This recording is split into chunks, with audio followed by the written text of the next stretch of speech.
নমস্কার বন্ধুরা, আমি আবার একটা নতুন রেসিপি নিয়ে চলে এসেছি। আজকে খুব ছোট্ট একটা রেসিপি, বুঝতেই তো পারছেন গ্যাসের পরিস্থিতি কি, তাই আমি অল্প করে জিনিস দেখাচ্ছি। আমি 2 পিস রুই মাছ নিয়েছি। এটা একটা অভিনবভাবে ভাপা দেখাবো আপনাদের। চলুন, কড়াতে সামান্য আমি তেল দিয়ে দিয়েছি, আর এখানে পেস্ট মিক্সিতে আমি নিয়ে নিয়েছি।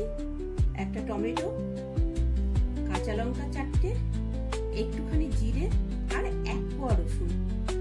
এটা আমি ভালো করে মিক্সিতে পেস্ট করে নিয়েছি। এটা আমি এই মাছের মধ্যে দিয়ে দেবো।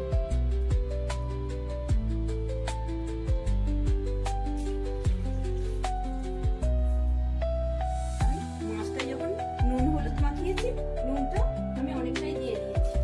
এবার আরেকটু হলুদ লাগবে, সেই হলুদটা একটু দিয়ে দেবো।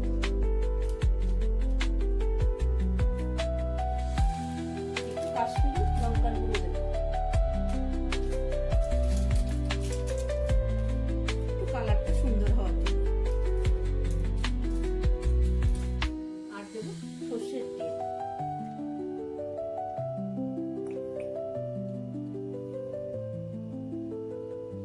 আর আলুটা আমি একটু ভাপিয়ে নিয়েছি ভেজে,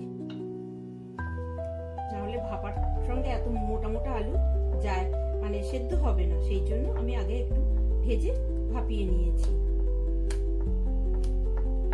এবার কড়াতে আমি তেল দিয়ে দিয়েছি, কড়ার তেলটা বেশ গরম হয়ে গেছে।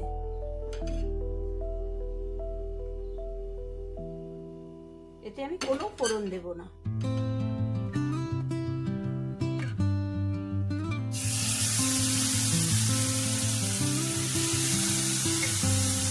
এবার মশলাটা দিয়ে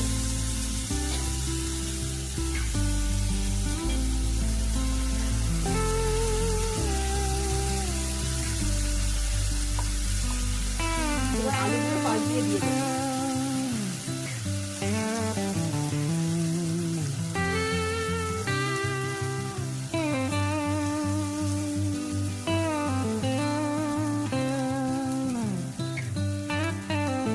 এই জলটা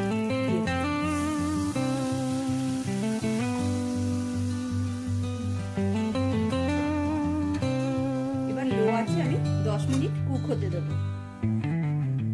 10 মিনিট হয়ে গেছে। এবার আমি চাকনা খুলে দিচ্ছি। দেখো কি সুন্দর হয়ে গেছে, চারিপাশ দিয়ে তেল ছেড়ে দিয়েছি।